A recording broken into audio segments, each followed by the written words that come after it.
makhluk hidup yang berada di mana pihak yang satu mendapatkan untung dan merugi pihak yang lain. Ciri-ciri makhluk hidup: 1. Bernapas. 2. Memerlukan makan dan minum. 3. Tumbuh. 4. Berkembang biak.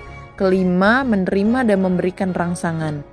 Kemudian kita masuk ke kegiatan praktikumnya. Di sini ada alat dan bahan ya teman-teman. Yang pertama, siapkan alat-alat tulis. Kedua, tabel pengamatan. Ketiga, alam sekitar.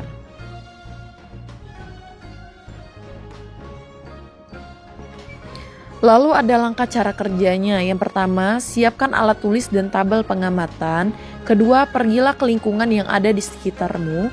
Ketiga, temukan makhluk hidup atau hewan parasit. Keempat, catat jenis makhluk hidup tersebut dalam lembar pengamatan kalian. Kelima, amati ciri-cirinya. Keenam, bubuhkan tanda centang pada lembar pengamatan kalian. Nah teman-teman, bisa dilihat ya, video sekarang ini ialah cacing tanah, merupakan makhluk hidup dan tergolong di simbiosis parasitisme. Bisa dilihat cara hidupnya dan berbentuknya kecil. Sebetulnya di simbiosis parasitisme ini ada yang menguntungkan dan ada yang merugi. Bagi cacing tanah, di tanah bisa menguntungkan, namun pada tumbuhan ia bisa merugi. Nah, di sini saya tuliskan ciri-ciri parasit pada cacing tanah. Yang pertama, tubuh panjang dan lunak. Kedua, tidak memiliki kaki dan mata. Ketiga, bagian kiri dan kanan tubuhnya sama. Keempat, berwarna kemerahan atau kecoklatan. Kelima, permukaan tubuh berlendir.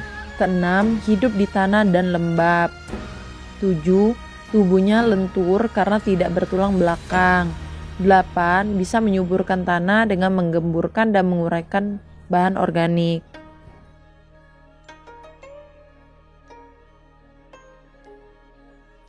Di sini ada pertanyaan-pertanyaan ya teman-teman. Yang pertama, apakah tumbuhan memenuhi ciri-ciri gerak dan bereaksi terhadap rangsangan? Jelaskan. Sebagaimana ciri-ciri makhluk hidup adalah gerak dan peka terhadap rangsangan. Maka dari banyaknya contoh, tumbuhan yang diamati pada praktikum ini telah memenuhi ciri-ciri sebagai makhluk hidup, yaitu bergerak dan peka dengan rangsangan.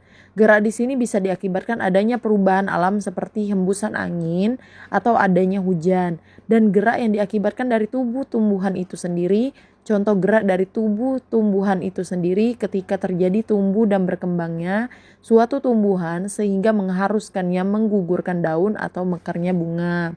Yang kedua, ada pertanyaan, jelaskan persamaan dan perbedaan ciri kehidupan pada hewan dan tumbuhan.